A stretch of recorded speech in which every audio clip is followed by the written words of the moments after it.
Lillian the Waters in the Understanding series, In the Light of the World, 1945. What the absolute message is. Absolute truth can be known and understood in one way alone, for what it is. The word absolute means this: perfect, total, all. The absolute is truth itself, the whole truth, and nothing but the truth. The absolute message is the voice of truth, the word of truth, the kingdom, the power, and the glory of truth, which is the eternal mind. As this mind, we know the truth. As this mind, we are the truth. As this mind, we have eternal existence and know the truth. The Absolute speaks as follows, quote, God is spirit, and they that worship him must worship him in spirit and in truth. John 4:24. Note unforgettably the imperative word must. Therefore, it must be fulfilled. To know the truth, we must think as spiritual mind. In no other way can truth be known. To think as spiritual mind, we must be pure in heart, for it is written, quote, Thou shalt worship the Lord thy God, and him only shalt thou serve. Matthew 4:10. Meaning just this: you shall love and adore the one spiritual mind as your very own mind, your very own life and being, and utterly abandon the use of the following words: mind and thinking, 5 corporal senses, matter, material sense, human consciousness, human concepts, cause, effect, result, appearance, illusion, unreality, nothingness, translate, transmute, develop, apply, control, cultivate, individualize, psychoanalyze, evangelize, impersonalize, error, mortal mind, mental power, mental treatment, evolution, warfare, destruction. The above words and their facsimiles pertain to a mind and to an existence other than that of spirit and truth, whereas there is none. Words betray just where one stands and whom he serves, even as it is written, quote, By thy words thou shalt be justified, and by thy words thou shalt be condemned. Matthew 12:37. Worshipping spiritually, we shall not believe in nor discuss any other mind or any other existence than the eternal spiritual one. The absolute message pertains to the one mind and the one existence alone. It is the message of spirit and truth.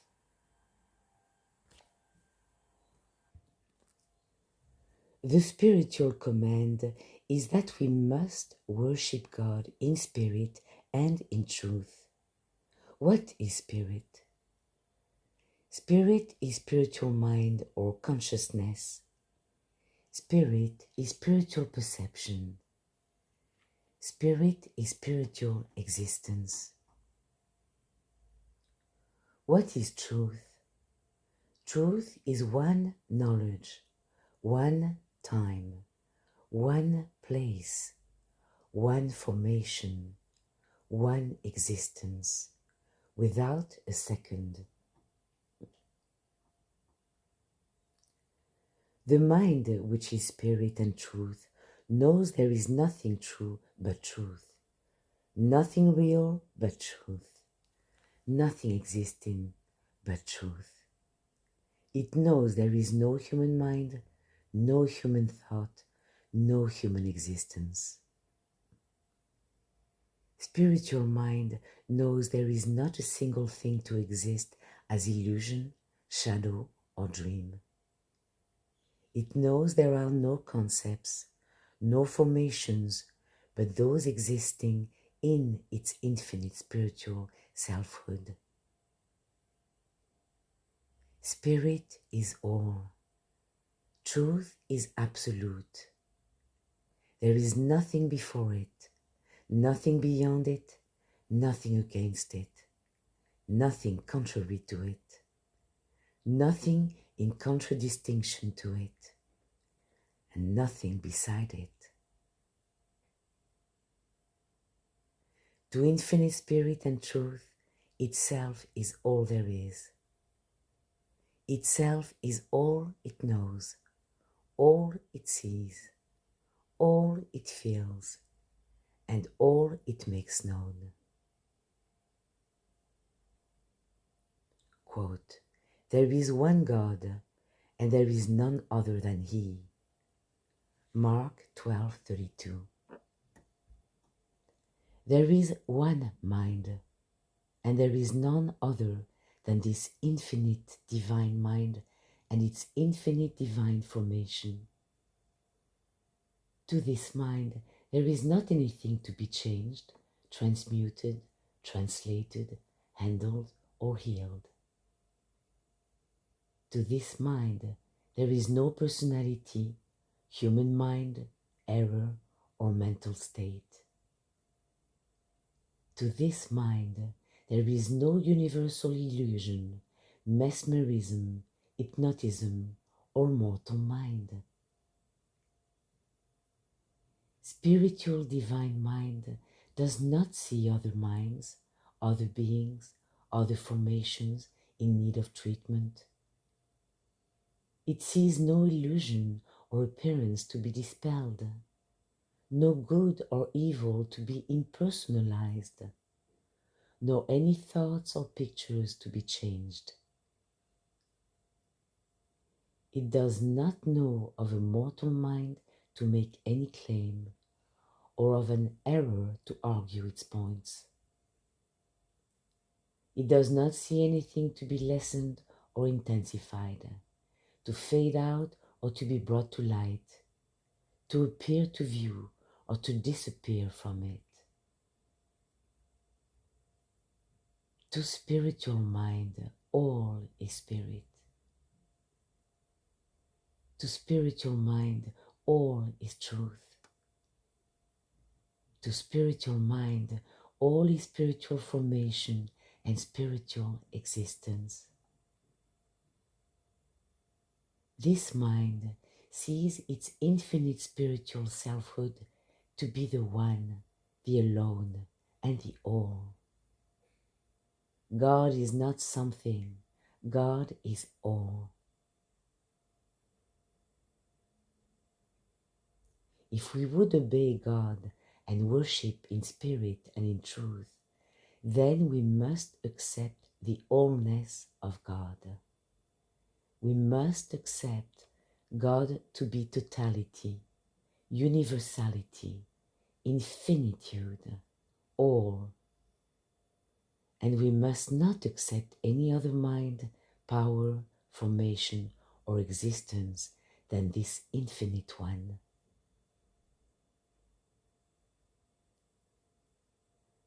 The mind, which is God, knows what is. It also knows there is none else beside what is.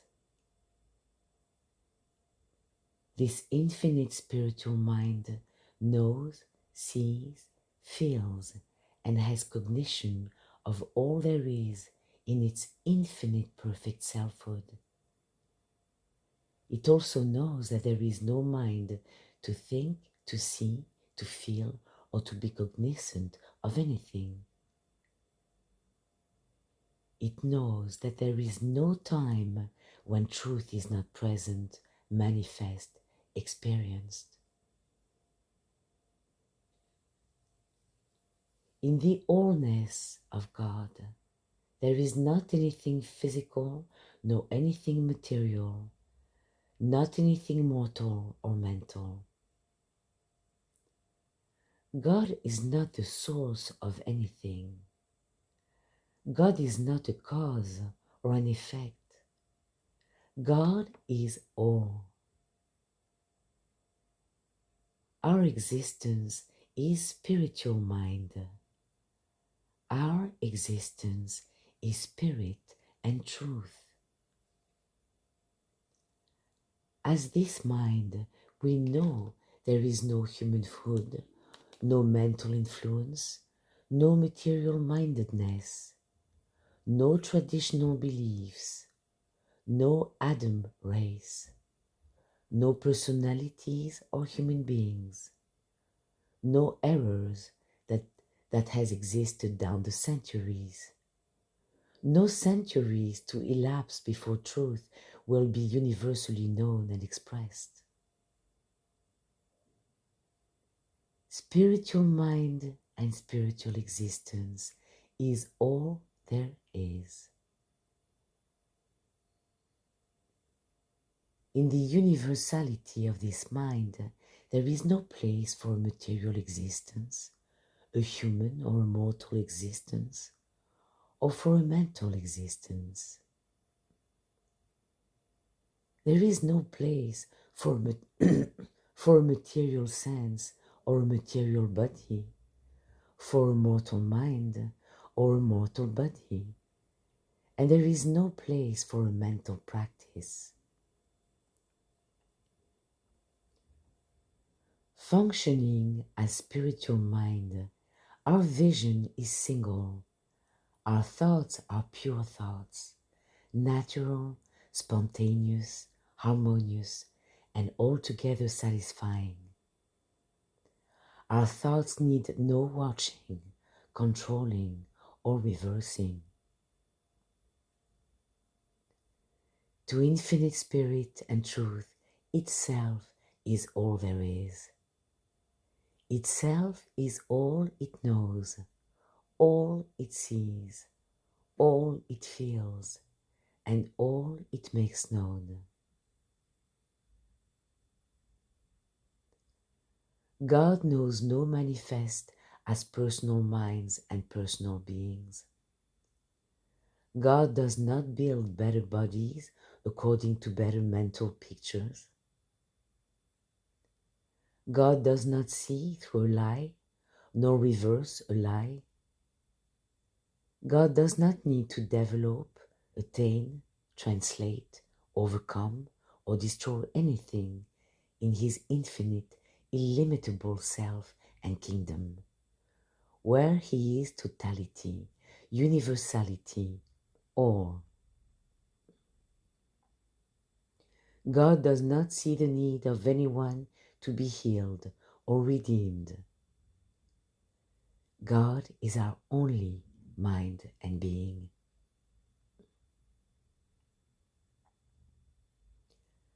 What a confusion of vision to claim on the one hand the allness of perfect spiritual mind and its perfect spiritual manifestation, and on the other hand to discuss how to deal with falsities, human concepts, mental pictures, and a mortal mind. It is an absolute impossibility for anyone to see, to handle, or to heal something which God knows nothing about. God, the one and only mind, is of purer eyes than to behold evil, and canst not look on iniquity. Habakkuk 1:13. This one God and one mind is continually proclaiming, without me there was not anything made that was made. Before me there was no God formed, neither shall there be after me.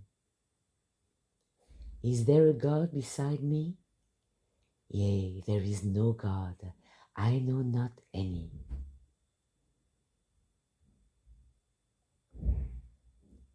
To the one mind, which is all the mind there is now and ever can be, there is not a thing true but truth. There is not a thing real but truth. There is not a thing existing but truth. If there is but one God and one mind, which is ever seeing and knowing its no own infinitude to be all there is, then what mind is seeing and thinking that there is a necessity to heal, to attain, or to overcome something? What mind is discussing appearance, falsity, and discord? If God is the one infinite perfect mind, including all formation or manifestation, then where is a place for appearances and dream pictures? If the divine mind does not see or know of a false sense, pain and distress, where is the mind which reports them? Let the mind with which you have identified yourself answer.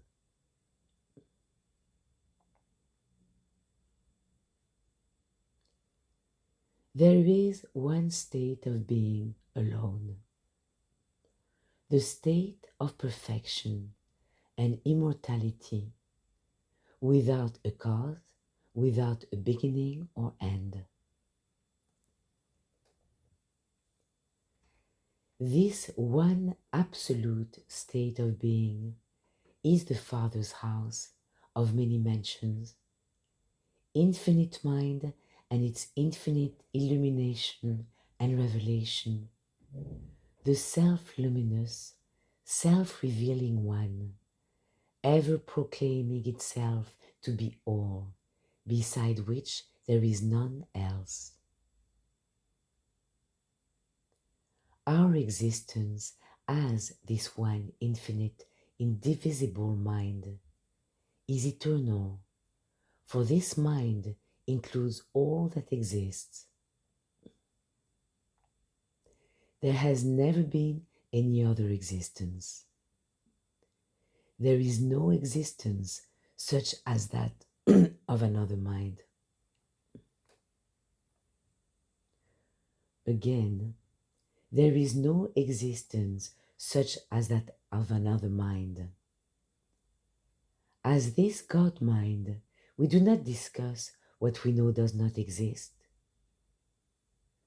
We know that any discussion based on another mind and another existence is not truth. Hence, there is no truth in it. Spirit and truth is the only existence. There is no existence of matter or mortality, of a human or a mortal mind. There is no existence of a false thought or thing, of an unreality, an error, an illusion, or a lie. Not anything else beside truth can have existence. Again, not anything else beside truth can have existence.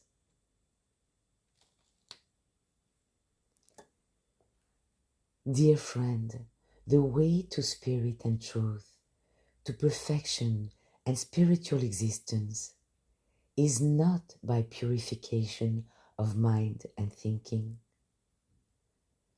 The way is by purity of heart. Any purification of mind and thinking is an absolute impossibility, since in truth there is no such mind. Purity requires a love of the heart for God great enough to be ready and willing to give up all belief that one has a mind of his own.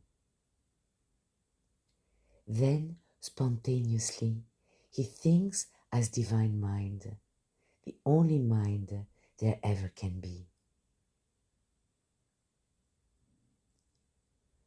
When one does not come to God by purity of heart, but persists in believing that he has a mind of his own, and so must watch his own thinking, he deceiveth himself, even as it is written, quote, if a man think himself to be something, a mind and thinking of his own, when he is nothing, when he has no such a mind, he deceiveth himself.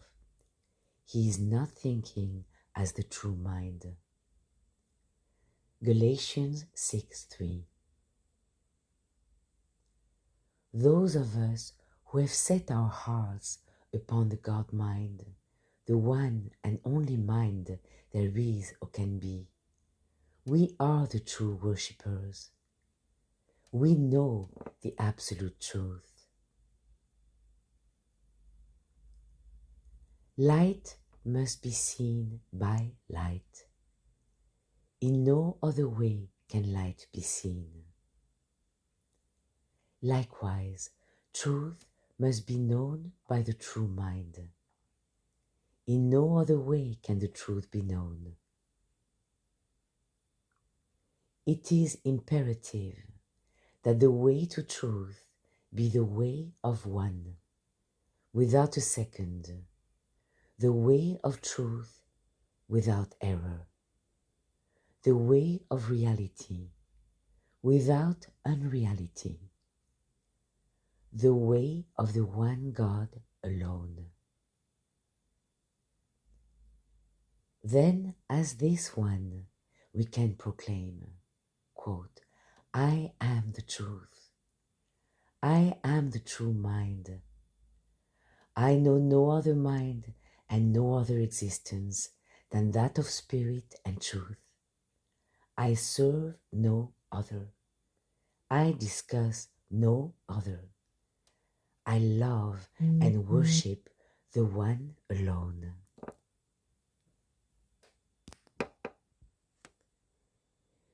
To this mind, personal minds, personal thinking, and personal beings are blotted out. They are unknown. This mind of infinitude and universality, this mind of omnipotence and omnipresence declares, I, the true and living God, am all. There is no mind to see falsity. There is no mind to think falsity. I am the all of all.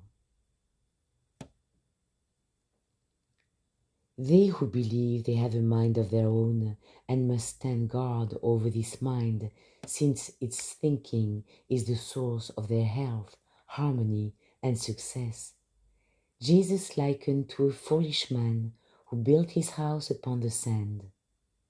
Matthew 7:26. This house fell. Finally, personal mind and personal thinking will prove of no avail, since it is not of God, and therefore has no truth in it. We who understand how to think as divine mind, by setting our love upon this mind, and by rejecting another mind, Jesus likened to the wise who built their understanding upon a rock. Dear friend, if you can see that no other mind but the divine mind can possibly know the truth, Then you are seeing and you are thinking as this very mind, right here and now. Our understanding is the house which is founded upon the rock which cannot fail and cannot fall. This rock is truth itself.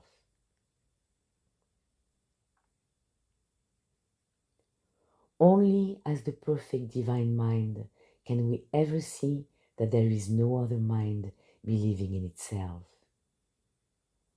Only as the perfect divine mind can we ever know that there is no other mind believing in its own existence. None can see as this mind until he is pure enough in heart to believe in this mind alone. This is indeed the laying down of that which is nothing, to see, to accept, and to be that which is all.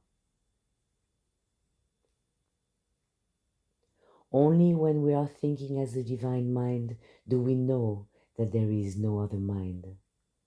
Only when we are thinking as the divine mind do we know there is no disease, sin, or discord.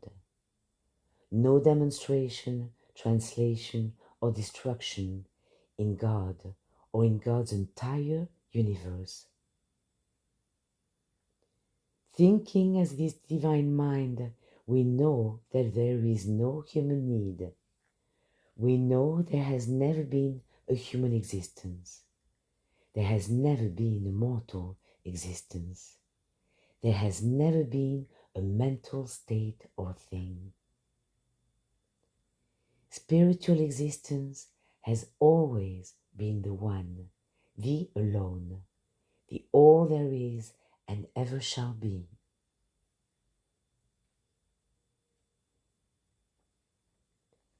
The reason why there seems to one to be another mind and its thinking when there isn't any is because one has not accepted spiritual mind to be the only mind there is. When we believe in the divine mind alone and give up all belief in any other mind, we are thinking then and there as divine mind. We perceive spiritual realities. We know heavenly things. Thinking as this mind, we know that there has never been a human existence. We know there is no such thing in the entirety of God. Our divine mind is truth itself. Our divine mind knows and reveals truth. It knows that beside itself there is no other mind to think, to see, or to be conscious. It knows there could never be a mind beside itself, which is infinity, entirety, and totality. This divine mind and its formations is a unit. Thinking as this mind, we are spiritual consciousness, which is purity.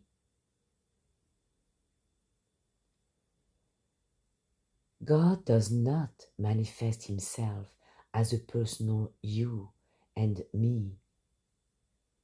There is no way for God to manifest but as the perfect self and perfect formation. There is no way to be me with a capital M, but to believe in me alone, and to believe in no other mind called human, mortal, or mental. If identified as another personal mind, one will need to repent of it and to forsake it if he would see and be the divine mind alone.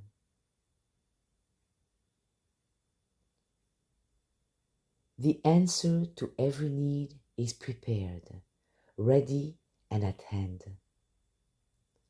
Accepting no other mind than the infinite divine mind, we can have no other mind but the one, no other sense, no other thought, no other belief.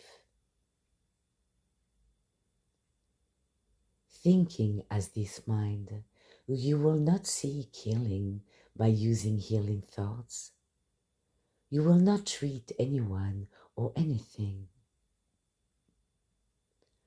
Our divine mind remains conscious and aware of itself always, and always remains aware and conscious that there is none else. While one persists in reading, in thinking, and in talking about mind and thinking, a mortal mind and its arguments, healing diseases, lifting human consciousness, evangelizing humanhood, or penetrating appearances, the allness of God and His perfection is not perceived. For God knows not of any such things. All the books and all the discussions in the whole wide world can never bring the things of spirit, God, into a human existence.